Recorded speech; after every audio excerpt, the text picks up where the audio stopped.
Czech Center Museum kind of aspires to present Czech art and culture and history, and 2 years ago, it just came about. We were able to present some Czech photography, and largely, I would say, due to FotoFest. And we have Wendy Watriss with us here tonight, and she was here 2 years ago too. But it just happens that, and Wendy will tell us about it, but Wendy has decided, Wendy has visited Prague a long time ago, which we'll probably hear about, but in 1990, Wendy has decided to dedicate the FotoFest Biennial, which was about 6 years old then, four years old. It was the third one. It was maybe. the third It biennial. was the third biennial to Czechoslovak photography. And it brought a group of maybe 10, 20 Czech photographers to Houston, and Jan Reich, whose work you see here tonight, was one of them.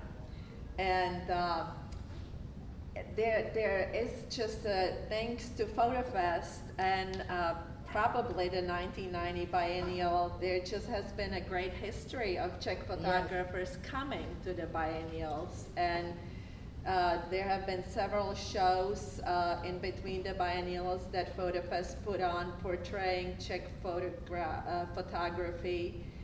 And so 2 years ago, we were able to kind of present some works that are actually collected by the supporters of FotoFest and just people. And this show, interestingly, was sort of offered to us by somebody who came 2 years ago, who lived in Prague for 3 years, is kind of an amateur, but very serious amateur photographer. He took this portrait of Jan Reich. He became very good and close friends of Jan Reich, and he very much admired his work and dedication. And he had all of these works in his house in Savannah because he had a show there probably years ago and didn't know what to do with it, so he shipped it over. And FotoFest also has a number of works in their collection from the 1990s, so there is a part from FotoFest on loan too. And you probably can walk around and read the texts on a wall. I am really not going just to give about Jan Reich's history, but he is a very well-regarded photographer that really dedicated his whole life to photography. And I want to say his images are kind of ubiquitous around Prague. I mean, you probably can wander to bookstores and you might find postcards like with certain images. He has published so many books, and you see some of them in a room on his work, and the books have been extremely popular. I think that book on Prague has had 13 editions, and so a lot of people have them. And I think his kind of a highlight was after he passed, his wife had a gallery that was her vocation, calling. And she actually organized a show of his work, I believe maybe in '96, at the Prague Castle, and there were 400 works of his work in this show. So he is very well regarded, well exhibited, and should I read this? How he inspired other photographers? No, that's a nice essay. At the opening, we had the Tom from Savannah who brought us the show, and we also had another photographer, Igor Malievsky, who also writes. He writes poetry and some prose and play. And he wrote this. So I'm going to read this, and then I'm going to segue to Wendy. And so this is somebody who is kind of in his late 50s, and I think if Jan Reich were alive today, he would have been 83. So this is from Igor. So I first encountered Jan Reich through a small postcard I noticed in a little shop in Prague. It showed the embankment of Vltava River. At first glance, there was nothing surprising about it. There were no people, no remarkable objects. It was the same riverside I knew from my daily trips to the university. And yet I could not take my eyes off that small photograph. The embankment after rain, reflections of tree branches in puddles. In the distance, the railway bridge, the one so many Czech poets have written about. Nezval ciphered, many years later, I would write about a bridge too. But why was I so drawn to that seemingly simple photograph? There was nothing in it, but what? What made me return again and again to a postcard showing a place I walk through every day? Why did it excite me? Why did it disturb me? I did not know. In the end, I bought the photograph and put it on my desk and waited for it to reveal its secret to me. My encounter with one of Jan Reich's many Prague photographs was my first conscious meeting with poetic photography, the kind that in the Czech context it represented by names such as Drtikol, Sudek, or Koudelka, and many others whose names are not mentioned. What is called Czech poetic photography is not simply one artistic movement invented and defined by someone.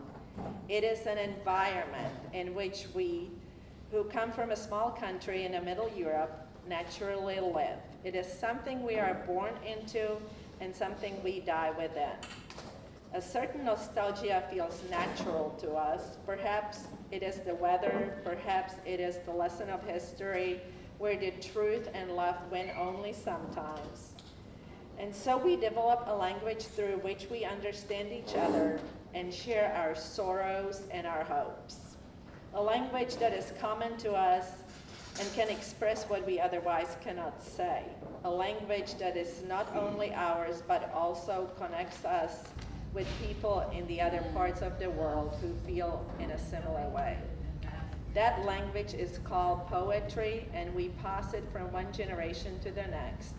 It is only natural that the foreword to one of Jan Reich's many books was written by Milan Kundera. They spoke the same language, only using different tools.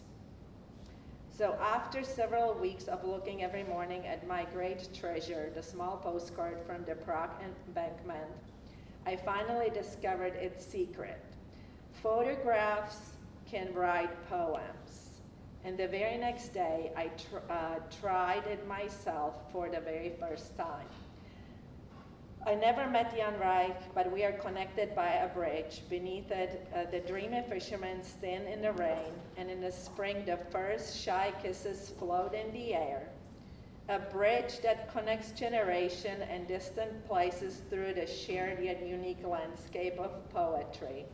A language that sometimes creaks, sometimes reflects fragments of conversations of passers-by, and sometimes, when a train crosses it, trembles with a deep, warm-hearted laughter that Jan Reich's friends still remember fondly.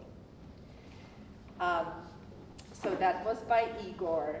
He wants to share what inspired him. He is an accomplished photographer and writer, and I think Wendy has spent time in Prague, and I think Wendy has probably, I don't want to be presumptuous, but she loves this Czech poetry and the feel of the quaintness. Well, I think I'll start really by explaining to you how I came to be so involved with Czechoslovakia. It was quite a distance from photography in a sense. I was working for a very experimental television project that the Ford Foundation funded in New York. It was the first time that public television had a national primetime hookup every Sunday evening. And it involved both culture and politics. It was a very exciting place to work, actually. And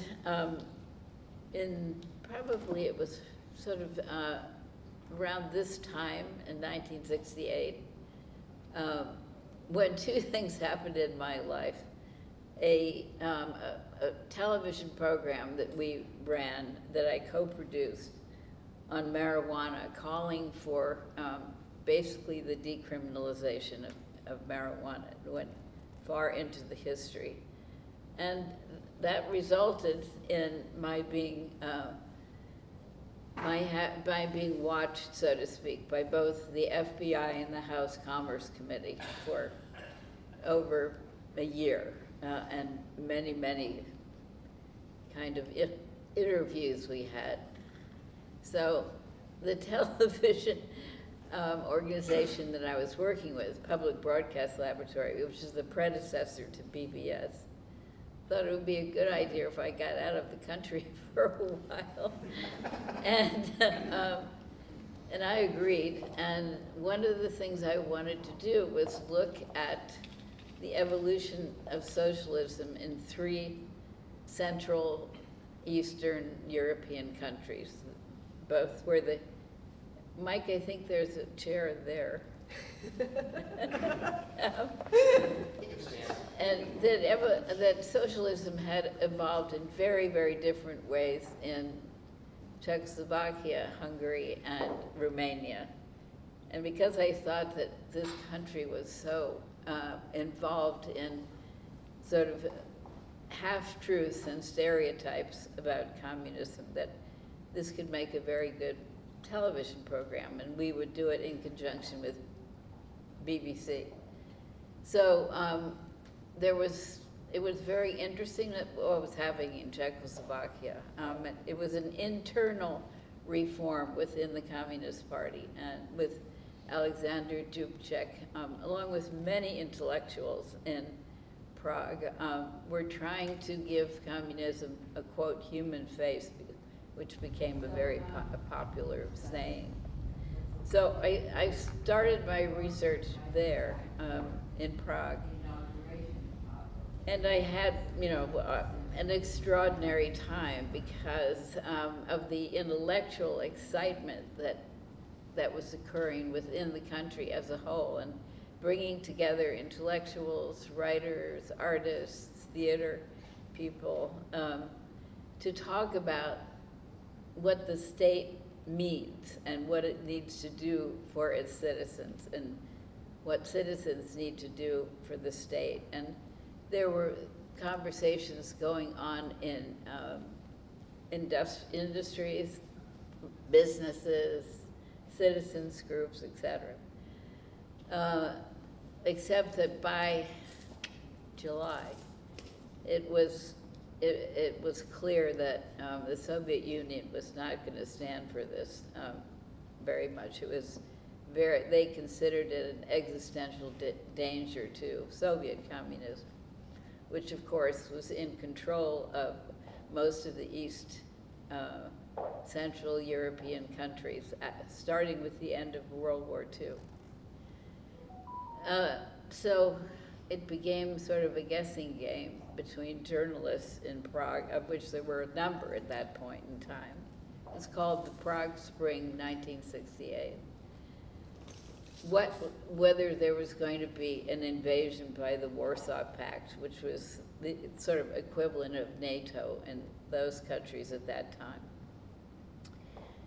I had to leave to go to Hungary and then Romania, and I was out of Czechoslovakia for about 2 weeks, and the Warsaw Pact invasion did happen then.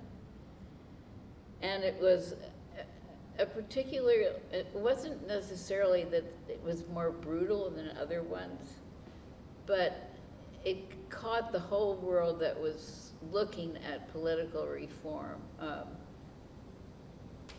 as a shock. And their intellectuals left Czechoslovakia, left many countries actually. I mean, Hungary had been through its own battle about communism in 1956, and of course was to a large extent betrayed both by the United States and much of the Western world in terms of its own battle with the Soviet Union. So ever since, I could not get back in. I tried, actually, I heard somebody and we walked through, I guess, 6 or 8 kilometers of forest in Romania to try to get back over the border, but the border, they had sealed the whole border so quickly that it was impossible to get back. But those 4 or 5 months in Prague at that particular time was one of the most exciting periods of my life, and it gave me a lifelong interest in Czechoslovakia. So that began my interest in Czechoslovakia. I did not go, I went back the next year. I was able to get in with the New York Times reporter to cover the suicide of the young student, not Slots, right now I can't, yes. And we went to, it was very interesting. We arrived at the airport at Ruzhny and from Paris, and we got to the immigration, and they took our passports, and they said, you know, we'll get back with you right away. And 1 hour, 2 hours, 3 hours, 4 hours passed in the airport, no passport. So we finally did get through to somebody, a responsible person in the airport, and said, what's happening? And he said, we're gonna hold you here overnight and put you on the next plane back to Paris. And somehow we convinced that person to let us go to Prague for essentially from 11 p.m. and we'd be back in time to go to the plane to Paris. And somehow information got out of the airport, and we walked out to the entrance of the airport, hoping to maybe get a cab or something. There was already a dissident there in the car. So they must have had somebody in the airport that was in contact with us. And we spent the next 13 hours talking to dissidents, talking to what was happening. And this was now a country that was occupied by the Soviet military. And then they took us around Prague to various bars, and we talked to many of the dissidents. And then we went to Wenceslas Square to photograph the people that had gathered together to honor the student who had burned himself. Self-immolation like that is something very, very non-Czech. It's rare when you look at Czech literature and response to problems, political problems, that there is that kind of overt rebellion. The Czechs tend to be much more subtle and quiet in the way they approach dissidents. So anyway, we were flown out of Paris and got our passports back. I certainly read everything I could get on Czechoslovakia, helped several dissidents get out and flee the country. But really there was nothing much one could do at that particular time. And I didn't really go back to Czechoslovakia probably for almost 10 years actually, although I kept track of it and somehow kept track of photography. In the process, I had sort of switched from reporting for newspapers and producing for television to photography. I think one of the main reasons was that you could make a life as a freelance photographer abroad and not have the institutional problems that you had with television and to a lesser extent newspapers. It is probably, many of you know this, but you make one step with a television institution and you're dealing with thousands of dollars. I mean, it's very hard to be free within even today, which is where it's much better, much better now. But every move you make costs a huge amount of money. And it turned out that in the early 1980s, we knew Fred, my partner and husband, Fred Baldwin, we knew the ambassador, the U.S. ambassador to Czechoslovakia, and we went. Bill Lewis has written a very interesting book called Dissidents and Artists, I believe. If you're interested, I can find it for you. He was ambassador there, as well as earlier Venezuela. He was became a very close friend of Havel's, and helped Havel. Well, they both helped each other enormously at important times during the Velvet Revolution, so-called Velvet Revolution, and when Havel became president. So, in between the time, just before I went to Czechoslovakia, Fred and I were invited to talk about FotoFest, which we had just started, and the festival, and the idea of starting an international organization. It was in Bulgaria, and we took the overnight train from Yugoslavia to Sofia. It was a rather marvelous train, actually.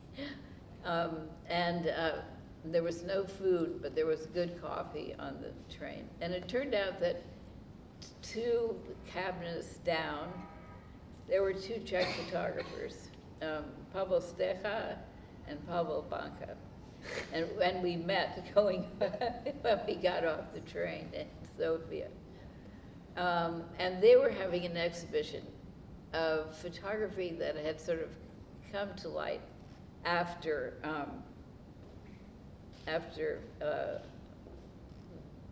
Gorbachev had, photography that couldn't have been shown in Czechoslovakia and probably couldn't have actually been shown in Bulgaria either at the time. But there was a small show of Czech photography. We became close friends with Pavel Banka and Stecha, saw the show, realized that there was enormously rich work going on in Czechoslovakia. So we made an agreement that we'd come and see them in probably a year, which is exactly what we did. Now, we could not go from the embassy compound anywhere without being watched. We were staying so we had this very elaborate scheme of going into a shop near the Wenceslas Square by ourselves, then sort of getting lost in the department store. Anyway, to meet up with Banka and Stecha at the time. So, and that's when we first met Jan Reich and this whole group of contemporary photographers who were doing very interesting and very diverse kinds of work, not all documentary work. In fact, Reich was the only one that was doing landscape work in a classical sense with a large format camera.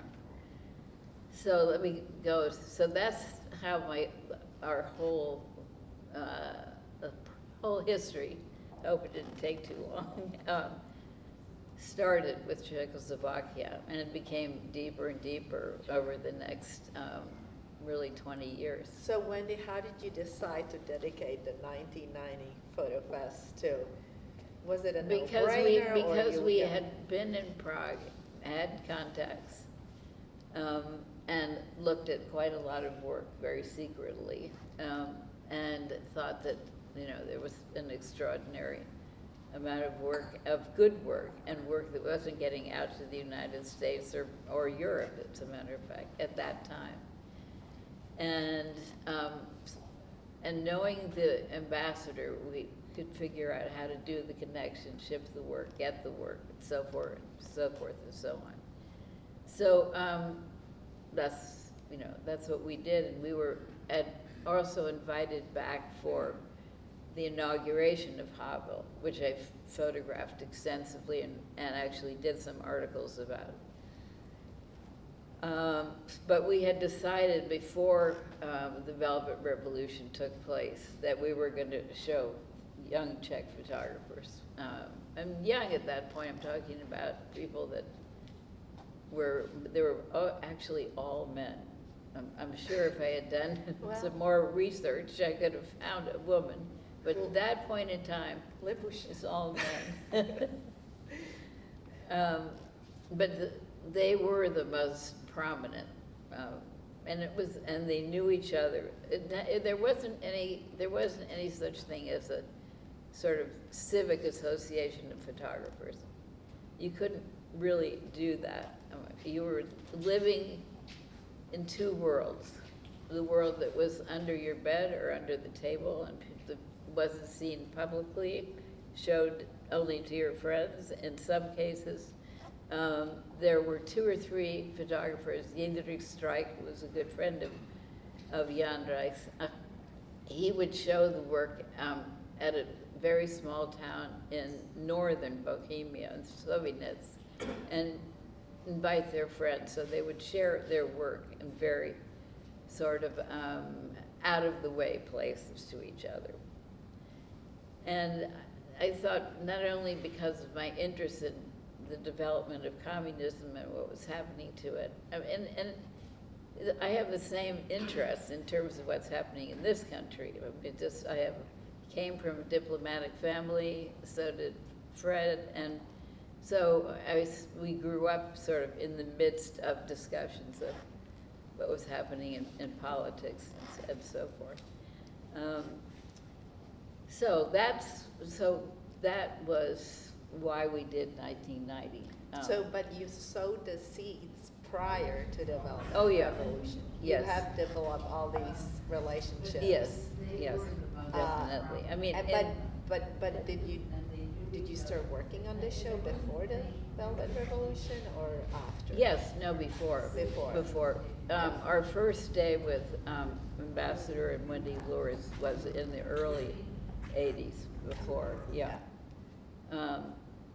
But then we went back, we had a second visit right about the time that Gorbachev was declaring perestroika and glasnost in the Soviet Union. So it had big reverberations all over Central and Eastern Europe, and I would say particularly, well, in every country, but particularly in East Germany and Czechoslovakia.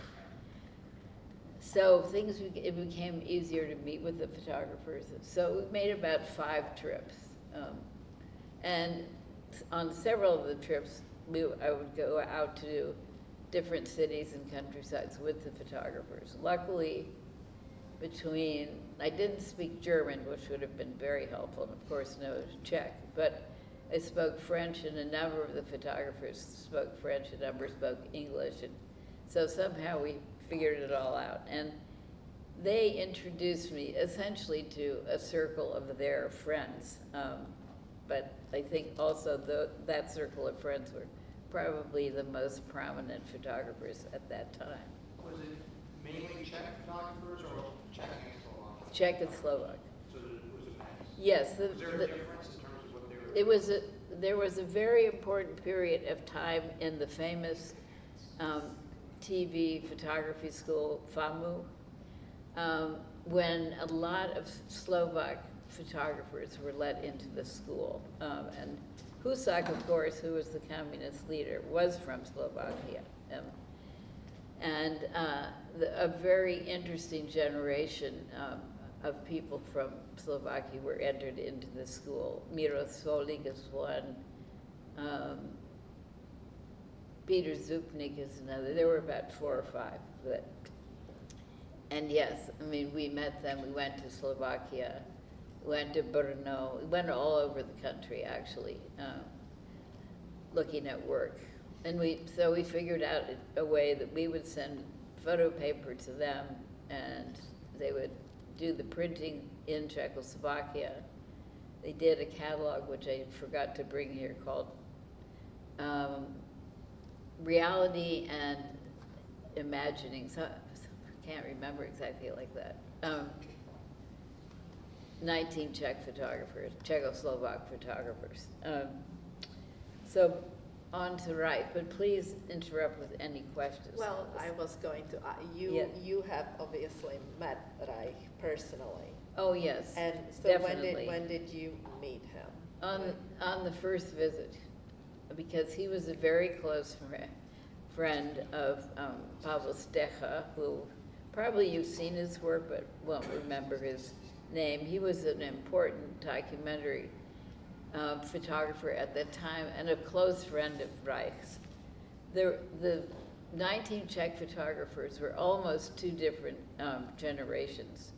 And there were about, I think, 7 of them who were of the slightly older generation who had really experienced 68 as an important event in their life and in the country and so forth. And so, and they, not in any official way, but they, the older group, connected with the younger generation, and that connection happened, internally in the country before we came and looked at everybody's work.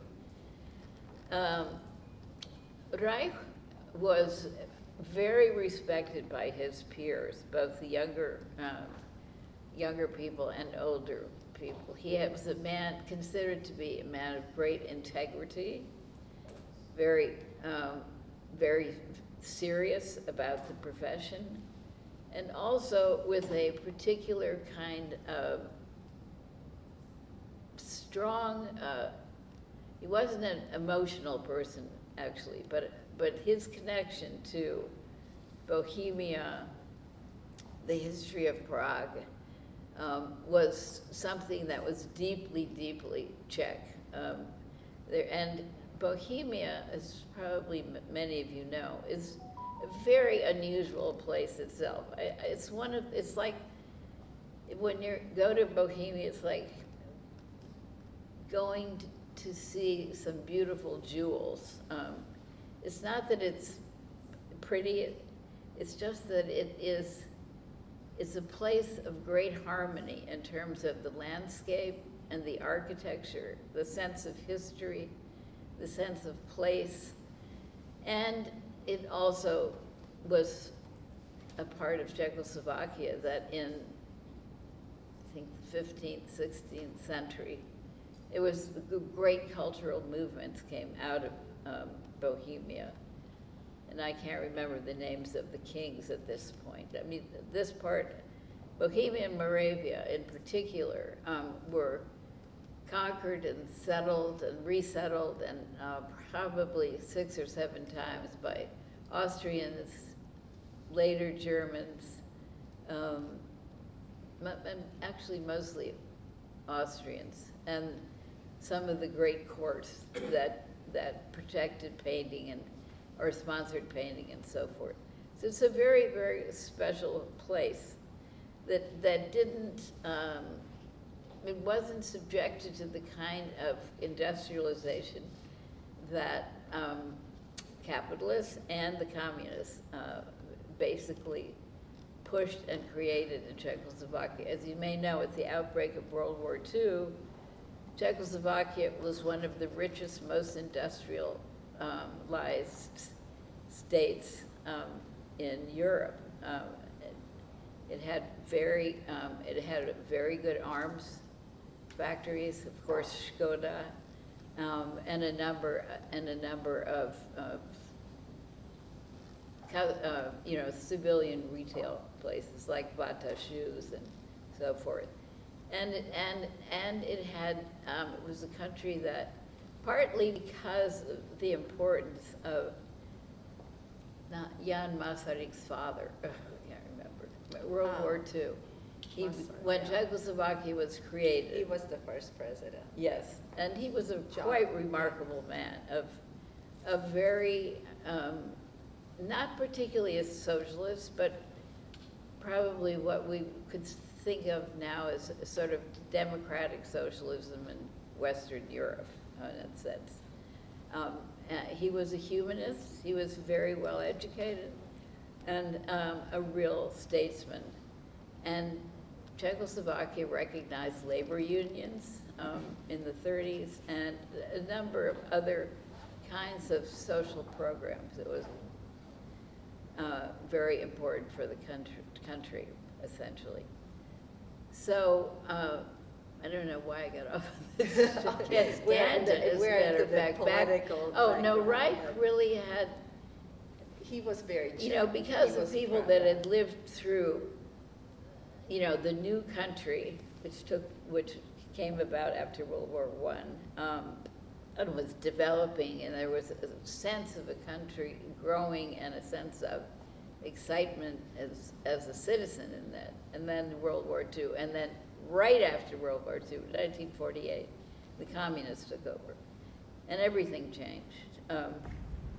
And Reich was one of those people, along with his friend Pavel Stecha, that had that connection through all that history, and still felt extremely connected to, in a sense, the past and what had created this strange country of Slovakia and and Moravia and Bohemia. Bohemia and Moravia are very different from Slovakia, and you can see that now today, even in their separate politics. But for Reich, he was looking. Let me tell you, he went after he somehow, I'm not quite sure how actually, after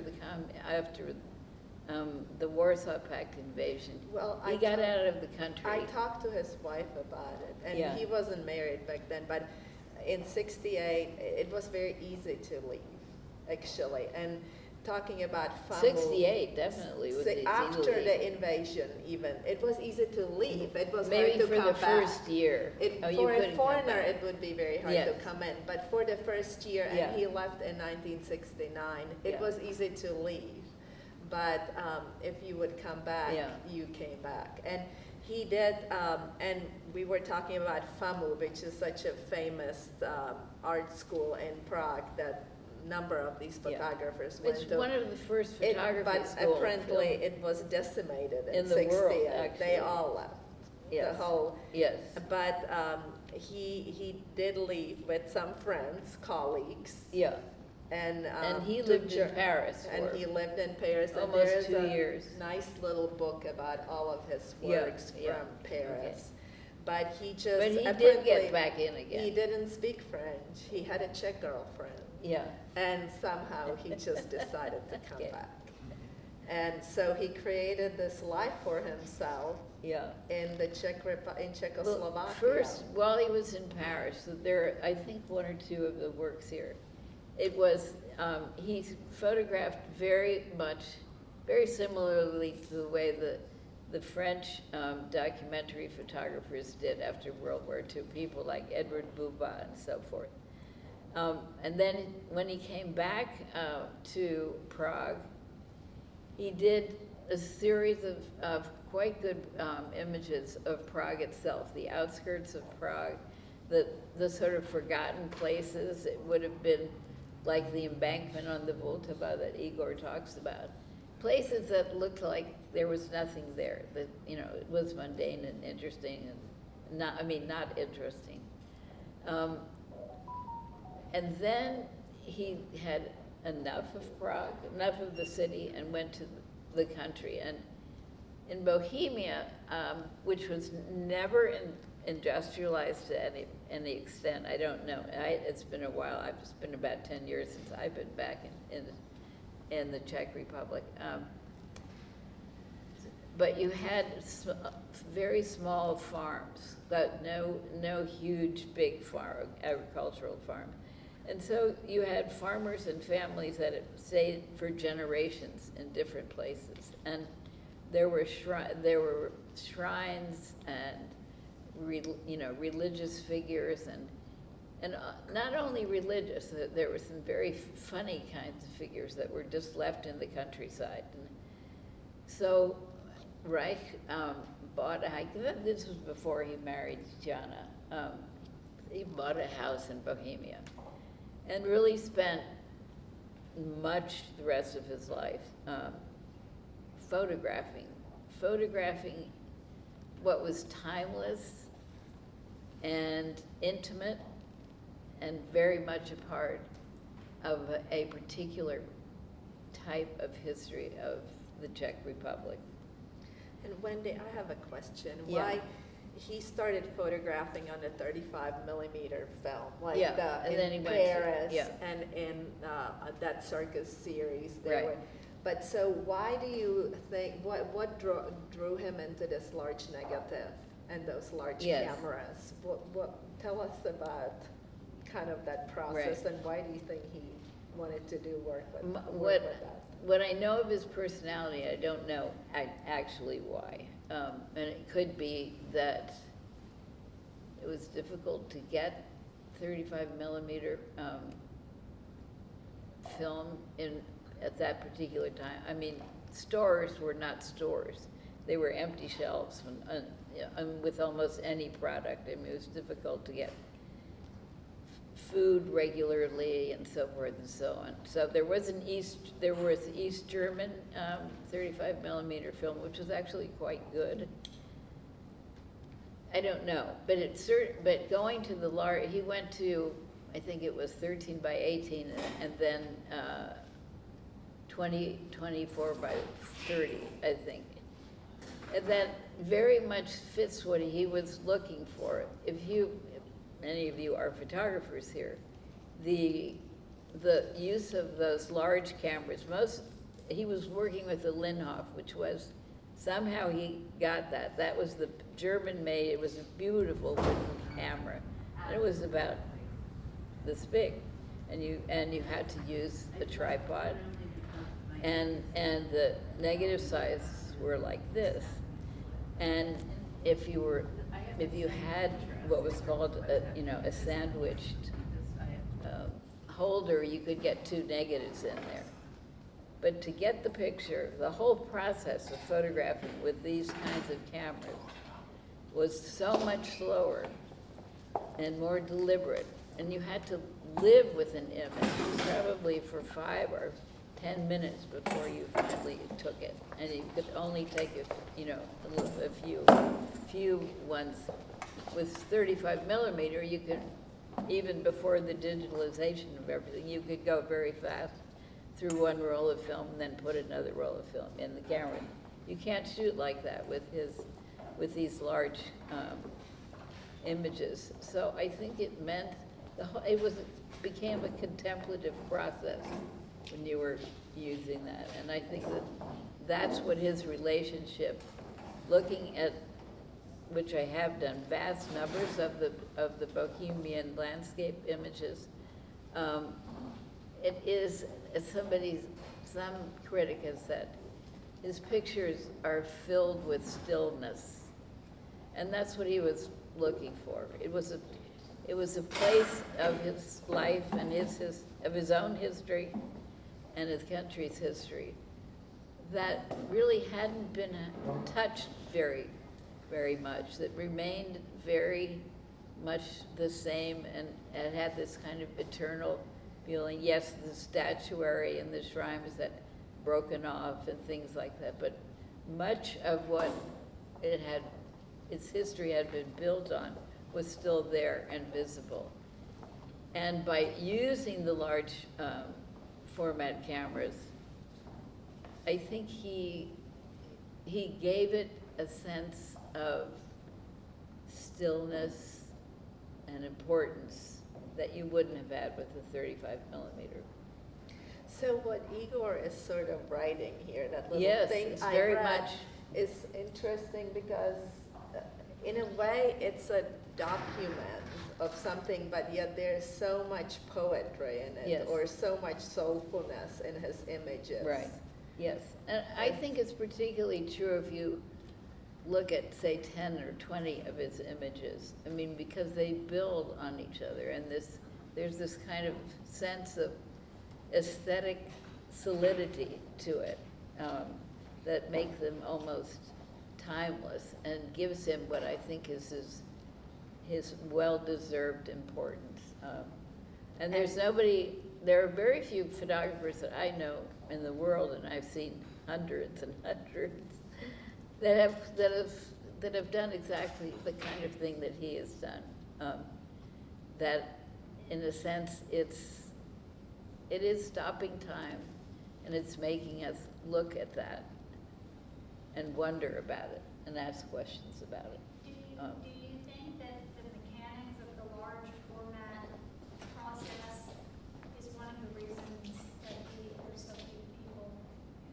One of the that reasons there are that, so few people in his photographs? Oh, Yes. there are no people. oh, yes, people, no. and, I mean, here it's with the 35 millimeter, but. I think sort of the reverse. He didn't want to photograph people. He wanted to photograph those objects and places, buildings and monuments that had been there for 400 years. The Paris book, it's all people. That was when he was very, very young, and sort of, he was still in, this series is very interesting. He was trying to get into this FAMU, and he worked in a traveling circus for 2 seasons. But it is interesting that he has chosen in his all the later works, but I have to think it was the time. It was the reason because he lived under communism. And there's a nice, very nice little, we have had this Bohumil Hrabal book club last year, who is just kind of a phenomenal writer. And he wrote a little blip about there are no people in these images in his Hrabal way. I'm not sure that living under communism has made a difference in the way that Reich photographs the countryside. He was just looking for.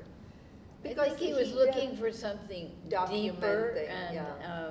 And in the countryside series, he did take images of his family. yes, and his children. And this pub life, like he documented which is, they're phenomenal, Yeah. these old people going, in a pub in the country. Right. So, but I think he went out very early in the morning. I mean, to take pictures like that, you had to. Well, find early them. in the morning or Yeah. late in the afternoon. Yeah. But I think depending on the light, because there is a lot of grayness and fog in It is. Czechoslovakia that can last, the whole day, actually. And he captured that. Yeah, and he does it over and over again. And those dead leaves in the winter. And, Yeah, and the snow scenes and so forth. I mean, I think one needs to kind of look slowly at his work and let the sort of gentle rhythm of the imagery sort of fill your eyes and feeling, and then you begin to really know his work. Not necessarily. I mean, if I'm collecting, of course, I'm not suggesting collect 45 pictures, but if you're looking, I think you understand his personality and his way of seeing things in a way that you don't in just a single image, even though there are many single images that are beautifully composed, and you can get extraordinary prints, better often than 35 millimeter prints with these large negatives, but it's also a development and printing process that's a lot slower than with the 35 millimeter imagery. And, yes. May I add something? You have a lot more control with the view camera over the image, the plane of the negative. You can Yes, position relative to Yes, the image. that's true. Well, and you get much better resolution, And resolution. the sharpness, and yes, and you get more tonality, a subtle tonality, particularly with the gray. And dampness, dampness is sort of inherent quality of Bohemia and also Prague itself, actually.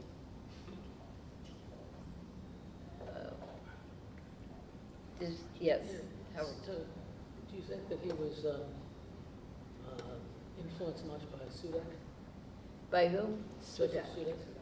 Oh, well, yes, I mean, he says that Sudak is the person that he admires, I mean, the photographer that he admires more than anyone. I think he was, but I also think that it was something about the Czech Republic, that Bohemia itself.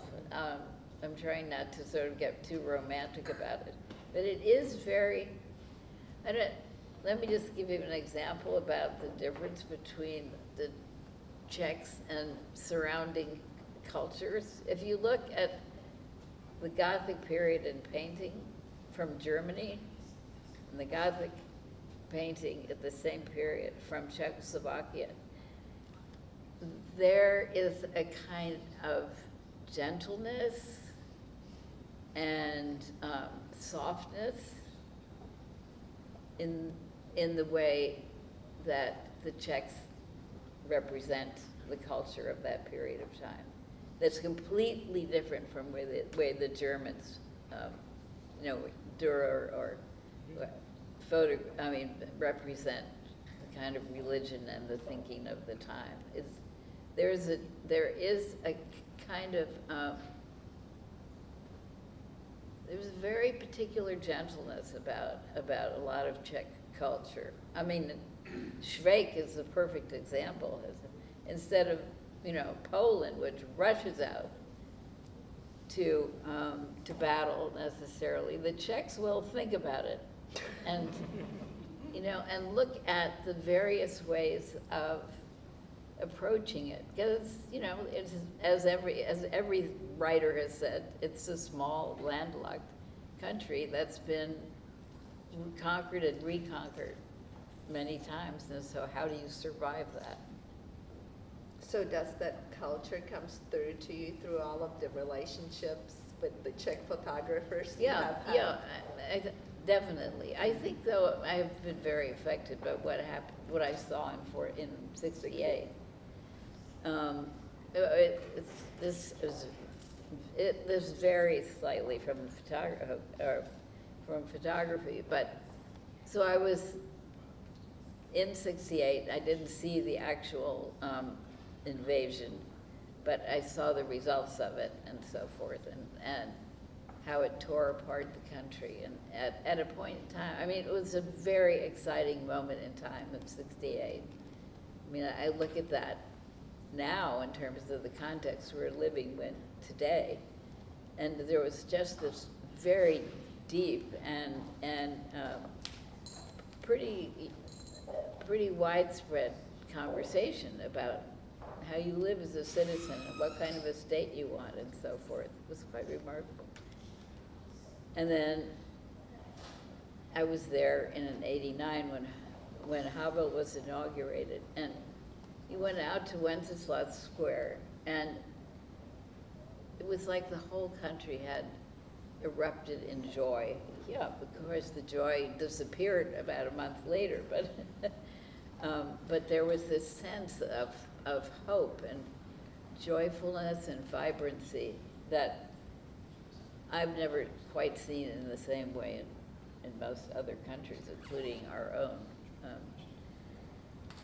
So I think there is something, that it is true with the literature too, actually, which is more ironic perhaps than the photography. But Yeah. And what I think is really impressive about Reich is there is a kind of honesty in the way he's photographing, and a sense of affection that you can feel through those pictures. Particularly if they're well printed. These pictures, is no comment on Alice. It was the day look. They're dark. Maybe They're I'll a light little bit, light, I yeah. mean, Yeah. yes, so it's, I mean, I've seen many of Reich's. I've gone, he has a wonderful house above the Radchiny There's Castle. a picture actually of where he has spent Yeah, the later part and of I've his life. seen and the his negative, wife, I mean, yeah. I've seen the prints come. Yeah, And yeah. these are a little bit dark. Then, but they're beautiful if you look at them carefully. And also, you know, it's not, I mean, some of the prints back here that are beautiful images need a spotlight on them. And, Right. you know, this is a beautiful room, but it's not made to necessarily. It's not an exhibition space. yeah. Okay. Exactly. Well, thank you very much. So Any- there is a yeah. portion of the 1990 Czech photography show that is showing, as part of our biennial this year, looking at 40 years of the biennial. And so there are probably 40 pictures there that are being shown. There's one of Reich, but others that are, of the photographers that I've mentioned at Silver Street and Sawyer Yards. I did bring about 4 or 5 Yeah, guidebooks. we have the catalogs here. Yeah, and the entrance is free. And one of the delightful things that happened, so we were, actually it was fairly amazing. We had a marvelous cultural attaché at the embassy. I mean, I've dealt with embassies so often, and it makes so much difference, so much difference. Who is the personnel? Who are the what is the personnel? Our personnel in an embassy, and we had a cultural attaché at that time in Prague. It was extraordinary. He'd been in Moscow before, and then came to Prague, and he helped us get essentially, I think it was somewhere between 12 and 15 people, visas to the United States, which was not easy at that time either. And we did that biennial in the convention center, in the George R. Brown Convention Center. And lo and behold, the Czechs were helping with the installation. So suddenly they disappear at lunchtime. There were at that point very few restaurants around the convention center. And they had found that some of the builders, construction people of the convention center were Czech, of Czech origin. So they were all out in the back on the east side of the convention center having lunch. Lunch. Yeah. With the Texas. Yes, yes.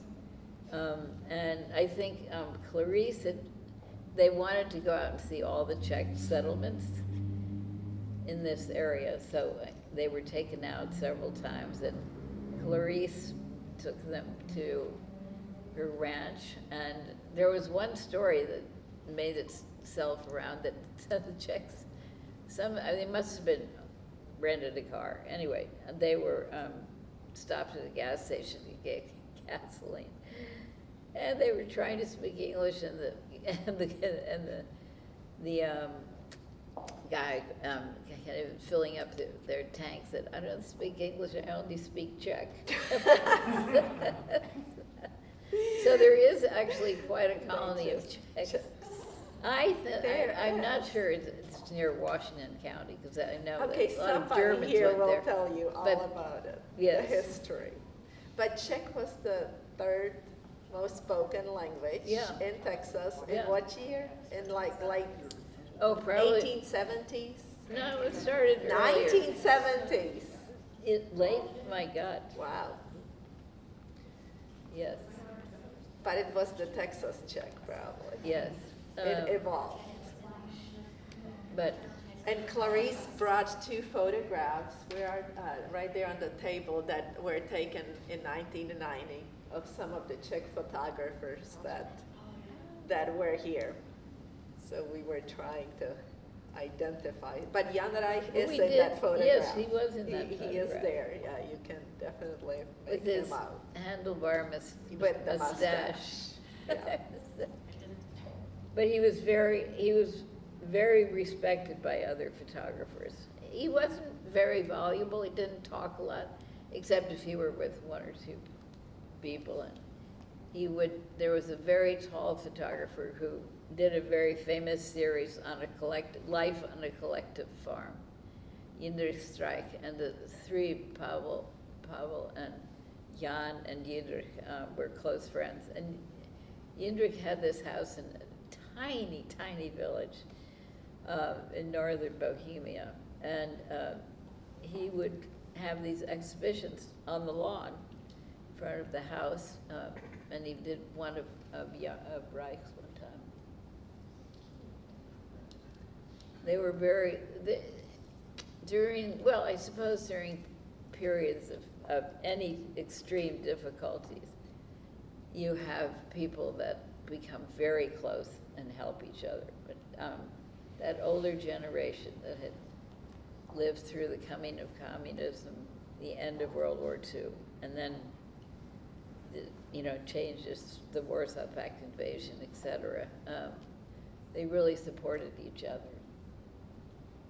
And there was time that you were sending film over there and film Oh, yes, paper, so we and- did actually, we sent a lot of paper, printing paper. And when we went over for the inauguration of Havel and the Velvet Revolution, we found out this wonderful story that the students at FAMU and their professors had used that paper to make prints of what was happening in Prague. And they would go to the railroads and catch the trains which were bringing the factory workers into town and pass out these pictures, because the government had cut off the radio, the television, and the newspaper, so there was no news, just like you see now in countries that, to some extent, not unlike Iran, there was no publicity, so they used almost all of that paper to sort of spread the word about it. Spread the word. Yeah. Yeah. Yeah. They're actually, Johanna, you need to promote it, but the Czech Center actually, in cooperation with the River Oaks Theater, featured this film, Volny, which means waves. And it's a film, this was last week, Monday and Tuesday, and it was about the Radio Prague trying to keep on broadcasting during During that time. 1968. Oh, I'm And sorry, I didn't know about that. It was very well attended, and I didn't get a ticket because it was sold out, so we need to feature it again. Would And you then please? if they do, we'll let everybody. Joanna, that would be marvelous. I we'll would let like to everybody- see yeah. that. Yeah, so that was movie night, but Yeah. in a real movie theater. So that's something that the Czech Center is sort of doing now, that cooperating with the River Oaks Theater on West Gray. Yes, our European atmosphere with these lovely open windows is not entirely to a movie evening unless we started at 9 p.m. And that's a really long one. So, And the MFA has a very interesting documentary this weekend, Friday, Saturday, Sunday, about the propaganda, Putin's propaganda. What's the title of it? Oh, Mr. Nobody Against Putin. Okay, And it won the Oscar for documentary. so that's, this year. yeah. So And it that- also, the BAFTA and a couple of others. So that would be very, Oh, good. very fun. Oh, I'd like to see that.